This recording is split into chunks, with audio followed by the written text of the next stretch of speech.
പൂരാവേശം. Sample വെടിക്കെട്ട് ഇന്ന്. തൃശൂർ പൂരത്തിന്റെ ഭാഗമായുള്ള സാമ്പിൾ വെടിക്കെട്ട് ഇന്ന് രാത്രി 7-ന് വടക്കുംനാഥ ക്ഷേത്ര മൈതാനത്ത് നടക്കും.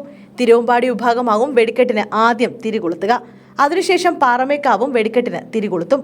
8:30 വരെയാണ് സാമ്പിൾ വെടിക്കെട്ടിന് അനുവദിച്ചിരിക്കുന്ന സമയം. വെടിക്കെട്ടിന് തിരുവമ്പാടി പാറമേക്കാവ് വിഭാഗങ്ങളെ നയിക്കുന്നത് ഒരാളാണെന്ന പ്രത്യേകതയും ഇത്തവണയുണ്ട്.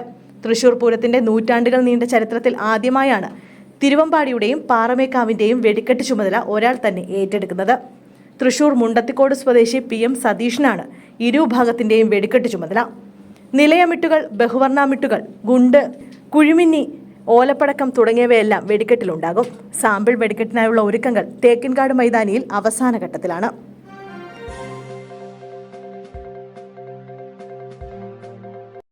സംസ്ഥാനത്ത് ശക്തമായ മഴ. 2 ജില്ലകളിൽ യെല്ലോ അലർട്ട് പ്രഖ്യാപിച്ചു.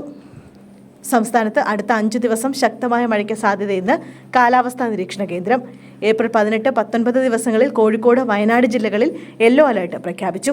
ജില്ലകളിൽ 24 മണിക്കൂറിൽ 64.5 മില്ലിമീറ്റർ മുതൽ 115.5 മില്ലിമീറ്റർ വരെ മഴ പ്രതീക്ഷിക്കുന്നതായി കാലാവസ്ഥാ കേന്ദ്രം അറിയിച്ചു. അതേസമയം ഒറ്റപ്പെട്ട ഇടത്തരം മഴ മറ്റ് പ്രദേശങ്ങളിൽ ലഭിക്കാൻ സാധ്യതയുണ്ടെന്നും മുന്നറിയിപ്പുണ്ട്.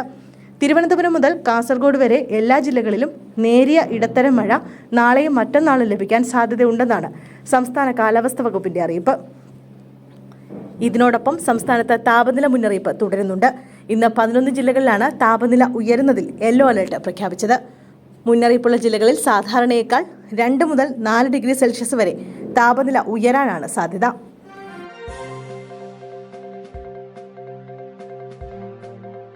കൊച്ചി, ദുബായ് വിമാന സർവീസുകൾ റദ്ദാക്കി. കൊച്ചിയിൽ നിന്ന് ദുബായിലേക്കുള്ള 3 വിമാന സർവീസുകൾ റദ്ദാക്കി.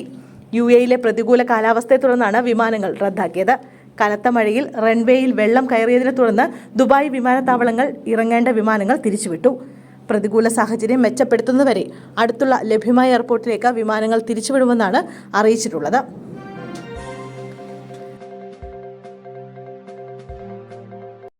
വനിതാ ഡോക്ടറെ ബലാത്സംഗം ചെയ്ത കേസ്. പ്രതിയായ മുൻ SI തൂങ്ങി മരിച്ച നിലയിൽ. ബലാത്സംഗ കേസിൽ പ്രതിയായ ഇൻസ്പെക്ടർ സൈജു MBയെ തൂങ്ങി മരിച്ച നിലയിൽ കണ്ടെത്തി. മലയൻകീഴ് പോലീസ് സ്റ്റേഷൻ SHO ആയിരുന്ന സൈജുവിനെ കൊച്ചി അംബേദ്കർ സ്റ്റേഡിയത്തിന് പരിസരത്തെ മരത്തിലാണ് തൂങ്ങിയ നിലയിൽ കണ്ടെത്തിയത്. ബലാത്സംഗ കേസിൽ വ്യാജരേഖകൾ സമർപ്പിച്ച് ജാമ്യം നേടിയത് ഹൈക്കോടതി റദ്ദാക്കിയിരുന്നു. ഇതിന് പിന്നാലെ അറസ്റ്റ് ചെയ്യാൻ ക്രൈംബ്രാഞ്ച് ശ്രമിക്കുന്നതിനിടെയാണ് തൂങ്ങി മരിച്ച നിലയിൽ കണ്ടെത്തിയത്. നെടുമങ്ങാട് സ്വദേശിയായ സൈജു 2 ബലാത്സംഗ കേസിൽ പ്രതിയായിരുന്നു. മലയൻകീഴ് ഇൻസ്പെക്ടറായിരിക്കെയാണ് സൈജു MBക്കെതിരെ ഒരു വനിതാ ഡോക്ടറും മറ്റൊരു യുവതിയും പോലീസിൽ പീഡന പരാതി നൽകിയത്. പരാതിയുമായി എത്തിയ ഡോക്ടറെ സൗഹൃദം നടിച്ച് വിവാഹ വാഗ്ദാനം നൽകി പീഡിപ്പിക്കുകയായിരുന്നു എന്നായിരുന്നു പരാതി. ഈ കേസിൽ ജാമ്യം ലഭിക്കാൻ പോലീസ് GD രജിസ്റ്ററിൽ സൈജു കൃത്രിമം കാണിച്ചെന്നാണ് പിന്നീട് കോടതി കണ്ടെത്തി. ഇതോടെയാണ് ജാമ്യം റദ്ദാക്കിയത്. നെടുമങ്ങാട് സിയുടെ നേതൃത്വത്തിലായിരുന്നു അന്വേഷണം. സൈജുവിനെതിരെ നേരത്തെയും പീഡന പരാതി ഉയർന്നിരുന്നു. എന്നാൽ പരാതി അടിസ്ഥാനരഹിതമായിരുന്നു എന്നാണ് സൈജു നൽകിയ വിശദീകരണം.